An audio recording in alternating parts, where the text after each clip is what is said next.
Hi again, welcome to another video, and today we're back on the YBR125. In the last video of this, I diagnosed a problem with it and I had to buy a replacement cylinder head. That has turned up now, so we'll take a look at that in a minute. But first, I'll just show you what I've done in between, and I did film it, so I'll put that clip in a second, but I'll explain first. Last time we looked at this engine, the flywheel wasn't off. I didn't have a puller, but I made something that worked, and I filmed that, so I'll put that in now. To get this timing chain guide out, the one with the lobe that's worn, I need to get the flywheel off.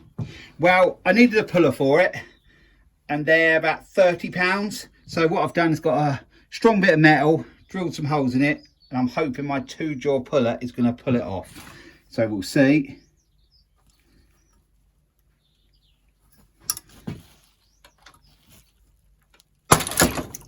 It worked. We got it off. It flew off quicker than I thought it would, but yeah, it's off. There you go. That's how I did it. Thickish bit of metal. I think it's off an old engine mounting, off of a 4-wheel drive, I think. So yeah, I just drilled it, and then the 2-jaw puller did the job. So now I can get in there and get that guide off. So that worked really well. So now in here, we'll just take the nut off. We have a cog at the back that's got to come off. There is a key in there, but I can leave it in at the moment. So we'll take that cog off. And there is a washer behind it. Just make sure I put that on top of the cog. And there we have the cog for the bottom of the timing chain. So now we can see where the timing chain fits on that cog at the bottom there. And next to that is the bolt there that holds this guide in place. And this is a guide that is worn. If you look there, it's flat on there. I've got the new one here. You can see it's curved there. So that's what I think was causing the chain to keep jumping as it turned over. That's where the tensioner pushes onto. So if you look there, there's a fair bit of difference. So that's what I think was causing it. I think possibly along the way, something I've done may have messed this up even worse than it was. Because how it was jumping the teeth when I was turning it over, it would never have run like that. So whether just popping out the tensioner has just released something so it never sort of gripped the chain properly again, I don't know. Perhaps a chain slipped down and went off the cogs. I don't know. But going forward, I'll make sure that everything is 100% so that can't happen again, because I don't want to bend the valves in the replacement head. So that's what we'll look at now. We'll look at the replacement head. Here's a replacement cylinder head, and it looks in really good condition. Where the gasket sits, it looks really nice around there. In where the valves are, looks nice. I did let it sit with some WD-40 in, and it's sealed well, so it hasn't got bent valves. It come with the top timing cog and also the cover as well. So hopefully getting this back on will solve all my issues. And compared to my other one, which I'll just get, this is the one that was on the bike, and if you look in there, it has been bashed about in there. Something has been up with this bike in the past. And if you look around there where the valve was meant to seat, even though they were bent, it wasn't going to seat around that bit or around that bit there. So I think this was probably unrepairable. If not, it was going to take a bit of work. So it made much more sense buying this one. I think it was about £75. So yeah, hopefully that's going to solve all my issues and we'll have a nice running bike. But we won't know until we get it all fitted back on the bike. So now we're over at the bike. So the first thing I'm going to do is get the new chain guide fitted. So I need to take off that nut again. I put everything back in place so I didn't forget how it went. So that comes off. We've got that washer there. We have the chain in there, which I'm just going to leave like that at the moment. I think it's 10mm head. Yep.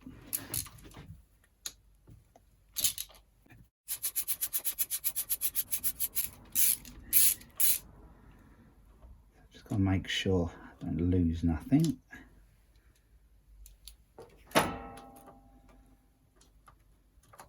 Would have been better pulling it off out the other way, so I'll just check. Yeah, there is a little spacer thing in there. So I'll just remember that and come out there. There we have, the spacer dropped, but there we have the guide, the worn out one. So there's a chain guide there, the worn out one, and we have the replacement one here. Compare them, they are slightly different. This one's slightly longer and it's got a rib in there and that one hasn't. Whether they've made an upgrade on them or something, I don't know, but I bought it for this bike, so I'm going to go with it. It looks to be right where it needs to be on that low bit, and it's the same length down to there where it bolts on. So I'm happy to go with that. I'm going to turn it over quite a few times before I commit to trying to start it up anyway, so I can check for any problems. So now we can get the new one back in. I've put that little spacer piece in, so it's the right way round. It has to be like that at the back, so it goes in like that. So I'll put that through there and we'll just tighten that up.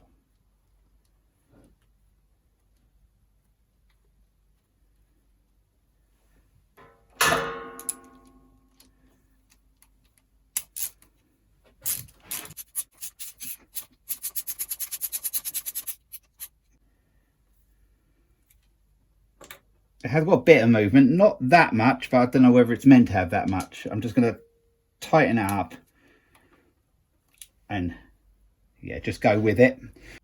So now that guide's on, I can put the cylinder back on. I have had the piston off, you may have noticed that earlier, but I only took it off to clean it. It's in decent condition, and all I had to do was take the clip out and take the pin out, take it off and put it back on.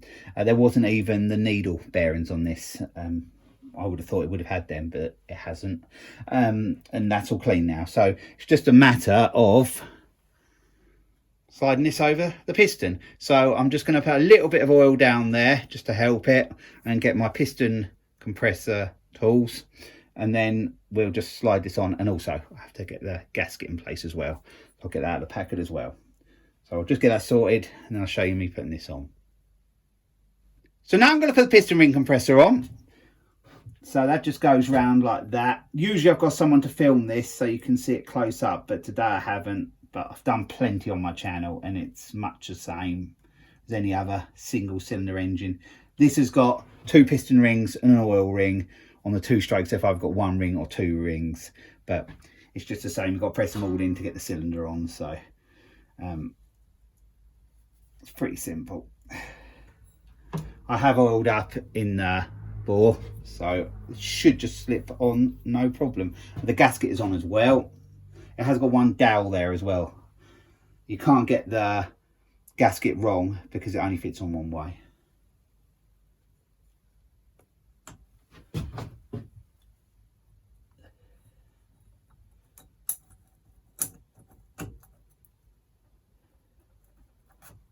We're on. So let me just get the tools out. 1.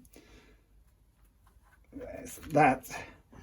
And then I'll just gently put it down. I probably should have put the guide on after I slipped the cylinder on. Would have been easier, but doesn't matter now. As long as it goes in place, which it hasn't quite done that yet. So everything was fine. All I needed to do was press the cylinder down over that dowel a bit harder and it just fell into place. I put a couple of head bolts in just to hold everything in line. So now what I'm going to do is get to work in here. Off camera, I've made sure the timing chain is on the cog, and it is. So that's all good. I've put the washer on there. Now we have the cog, but we'll come back to that in a second. And we have the flywheel here. I'll show you the timing marks. And they're there, and from my research online, it looks like that's the one on its own. I have to line up with the casing. The casing has the hole in it to line up to that line which I just showed you. So we'll come back to the cog now. The cog needs to go onto this first. If you can see them there, quite hard for you to see, but there's like some spring-loaded rollers in there.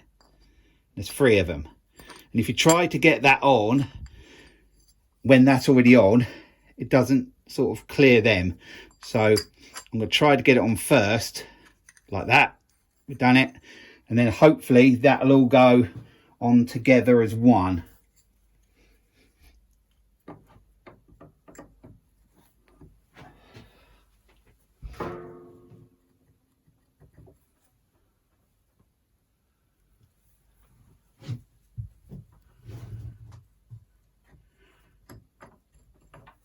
Oh, and I did have the key in place as well.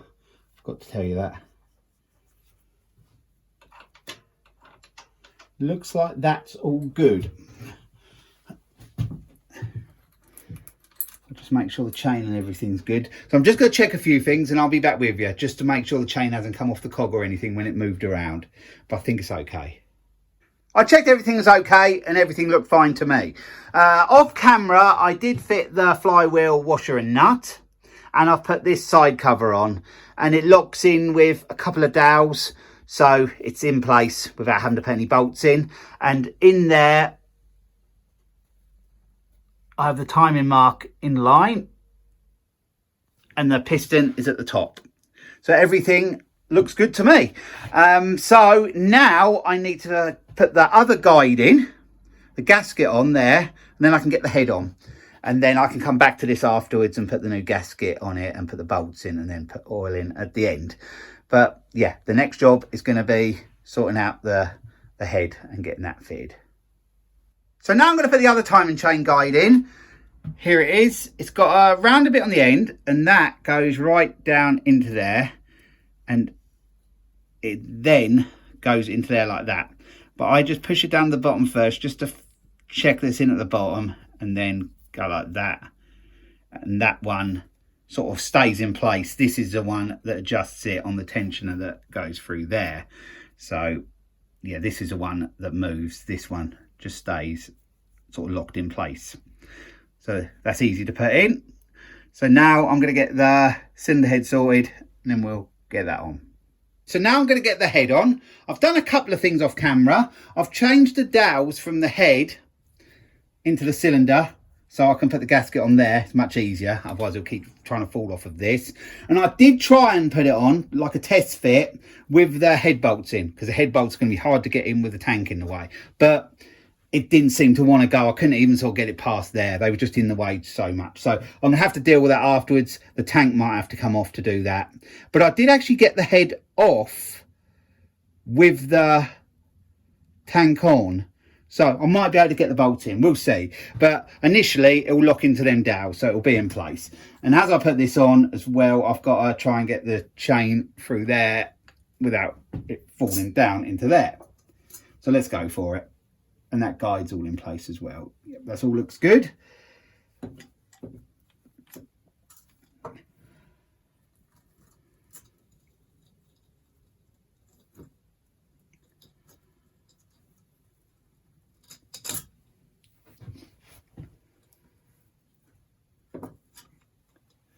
So the chain is through. Now I've just got to gradually let it down without that guide, this side guide coming out. We're not far off.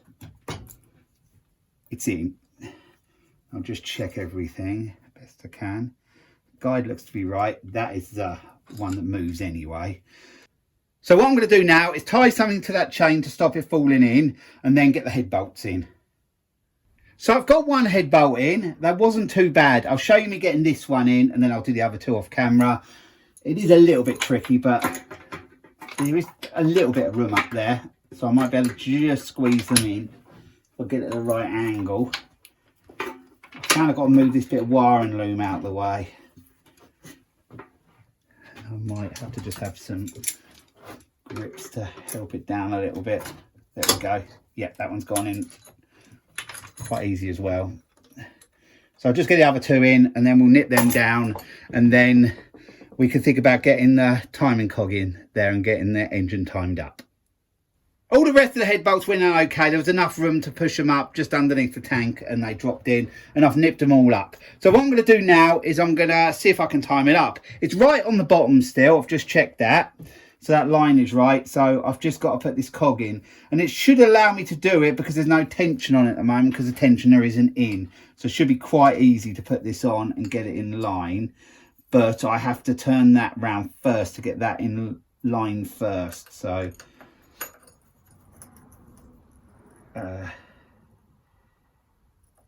yeah, I think it'll be there.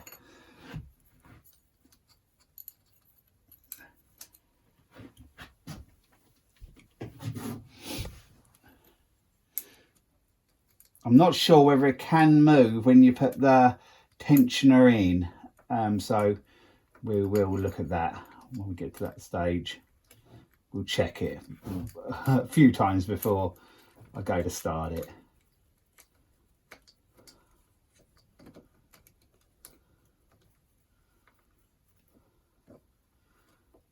Not a lot of room in there. I'm nearly on there. There we go.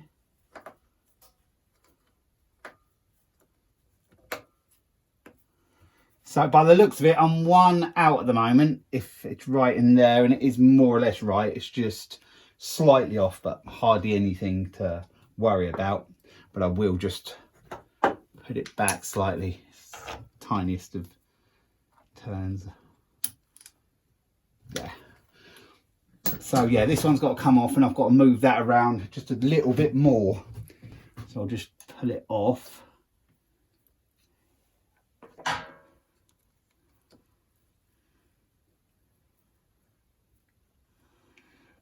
And then I think it's one tooth, so I need to try and drop the cog. Never moved it in the bottom. No, it's still right there. There's just no room in there.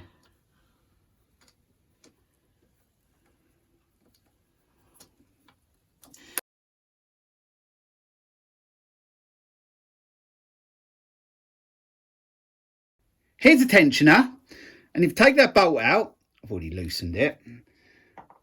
If you get a screwdriver, put a screwdriver in there, and you can turn it, and it locks. So then you bolt it into the cylinder, into there, and then turn it, and then that'll just spring out and tension it to how it needs to be tensioned. So I'll just find the bolts and we'll get that on.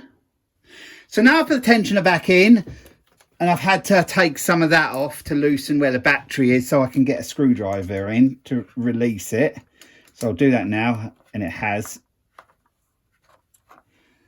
So that should be tight now. Seems to be. Now we have the timing chain tensioned up, we'll look at the timing marks. This is the bottom one. See, it's in line. The top one, there's a line there, there's a point there, and they're in line. So now I think it's time to turn it over by hand and just check it doesn't jump or anything. If it doesn't, it should be okay. So we'll do that now. So this is a moment of truth. Let's turn it over and see what happens.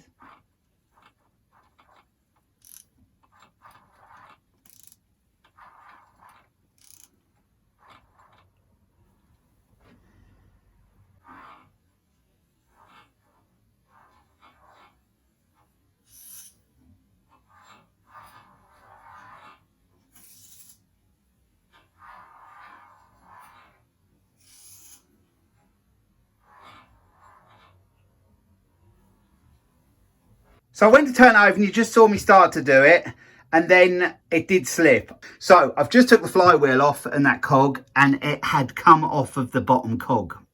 So I've got to make sure that's on now and try and set it up the best I can. I think I'm just gonna put a screwdriver in through the plug hole and do it like that, because I know that piston's got to be at the top, so then I can set it like that, because trying to do it through that hole when I've adjusted everything there, seems to keep dropping off of there, and I think that's what happened in the first place, and I didn't realise. But now I need to make sure that's right. So I'm just going to get that back on, and then I'm going to time it up as I did before, so it's right up here, but I'll get the bottom right by a screwdriver in the plug hole to make sure that the piston's at the top. I'll do all that off camera, and then I'll be back with you when I try and turn it over when I've done that. I think I've got it sorted now. That is in line there, and that is in line in there, and I have turned it over a couple of times, but I'll do it now again.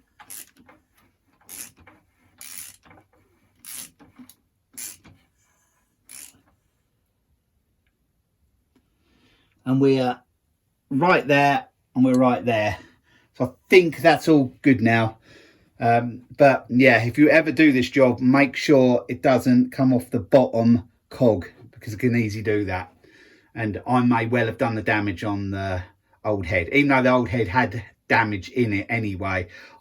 It might have been some guy did the bent the valves, because it was running before that. And then I don't think how the valves were, it would have really run, and how it was jumping round when I was trying to do the timing. I think the chain had fell off. So I'm pretty sure I've sorted it now. Off camera, I have kicked it over on the kickstart, not tried to start it or anything, the spark plug is out of it, but just to turn it over quite a few times, and I've checked the marks again and they were right. So that's all good. I have had the flywheel off again and just checked that the chain is on the cogs, and it is, so that's all good. Earlier on, when I first tried to turn it over, when the chain did slip and it wasn't on the bottom cog, you may have noticed I was turning it clockwise to turn it over. Well, if you do that, it turns the starter cog, and that's not the way the engine goes. The engine goes anti-clockwise. But I've turned it both ways, how it is now, and it doesn't make any difference. It doesn't jump or anything, so it's just, this is the way the engine goes. Just want to clear that up in case it confused you earlier on. The top cog, you didn't see too much of me doing that, because I realised I stood in the way and you couldn't see anything. So I'll just try to explain. When you have the bottom all in line and the top cog is slightly out, you do have to just take that bolt out and pull the cog off, and then just try and move it around so it does line up. I find that easier if you take the tensioner all the way out. You can lock it out, turn it out so it's not pressing in, but I found that this kept pinging back in. But I think the reason why, I remembered afterwards, it came with a little key to hold it unadjusted, and I've lost that key somewhere. So you could use a key, or I found it easier just taking it off. It worked fine like that. So that's all good. So we have it timed up now. Everything seems to have kept nice and tight, and I'm quite pleased with how it is now. So what I'm going to do now, off camera, you don't need to see this, I'm just going to put the gasket on there and bolt that back on. I've got the access hole in there to tighten that up. I'm just going to put some pull cord down the plug hole to stop the engine turning and tighten up that flywheel nut. I've got to put the two covers on the cover as well. The one for the, what I just mentioned, for the flywheel nut, and that's the inspection hole for the timing mark. But yeah, that's about it then. I've put a few other bits off camera back on. I've connected the throttle body. I've had to put a sensor which was missing off the new head. It was on my old one, so I just put that on, and I put the exhaust on. Annoyingly, the threads were no good in the replacement cylinder head. Well, one, all the threads were gone, and one, the bolt had been snapped off. So I spent about an hour last night sorting them out to get them nice and tight. I re-threaded them and sort of drilled them out, re-threaded them and sorted them all out. So yeah, that's nice and solid now. So I am nearly to the stage where I can try to start it. And one other job I've got to do when I put the side cover back on is put some oil in it. So what I'll do is do all them bits. I'll do the gasket and side cover there. I'll put the cover back on there. I'll tighten that flywheel nut. Put the spark plug back in. I think that's about it then. And then I'll bring you back in when we go for start up. Just before I put everything back on, I'm just going to show you the marks once more. That's the one on the flywheel. See, it's right there. And there's one on the top, and it's in line with that point. So yeah, I'm satisfied, that's all good. I've just come back in to show you. There's the 4 head bolts there, which I showed you earlier, and there is 2 more bolts there. One goes in there, and one goes in there, and they go in before you put that cover back on. Just wanted to show you that. So now I've put all the bits and pieces back on. I've filled it with oil, and I'm going to try and start it. So fingers crossed it's all good. I have turned it over a few more times just to make sure, and I can't really do no more. So Hopefully everything is good. So I'm going to press the electric start. That should be okay because I replaced the solenoid. So we'll see what happens. Nothing, but that might have to be pulled in. Yeah.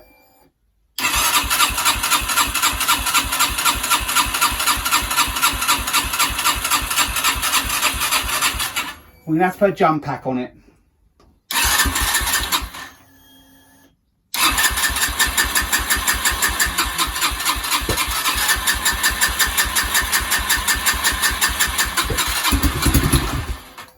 It's fired.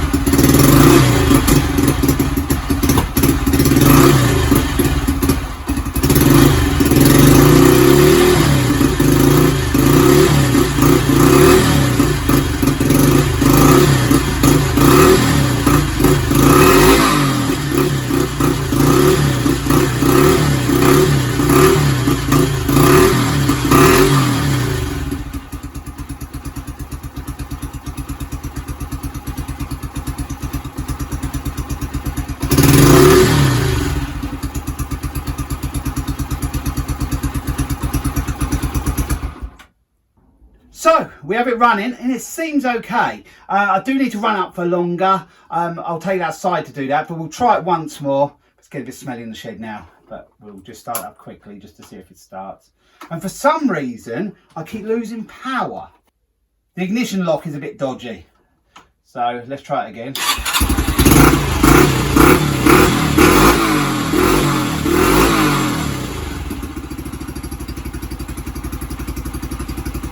We'll just see how it ticks over. We're ticking over pretty well. Sounds pretty good. I'm quite pleased with it.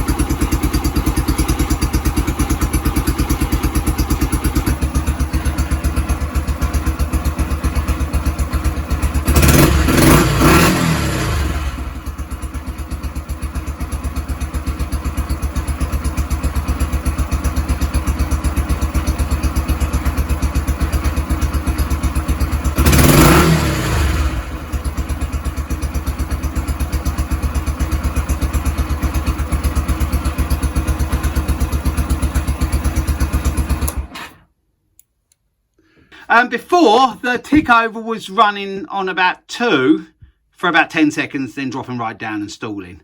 I never had it ticking over on 1 like it is doing now. So I'm pretty happy with it. I think I've sorted it, but the real test will be getting it outside and running it up for about 20 minutes just so everything's warm, and then see how it ticks over then. But I don't think I'll have to do any adjustments because it's fuel injected, so I think it'll be more or less preset. I don't think I'll have to interfere with it. Timing must be right because it revs out well and it ticks over well, so I'm really happy with that. That all seems fine. So what I'm going to do now for this video, I'm going to leave it here, and then I'll do one last video of this. It'll probably be just a quick brief one to show it running outside, and yeah, hopefully everything will be okay. So I'll leave the video here. So thanks for watching, and I'll be along with another video again soon. So bye for now.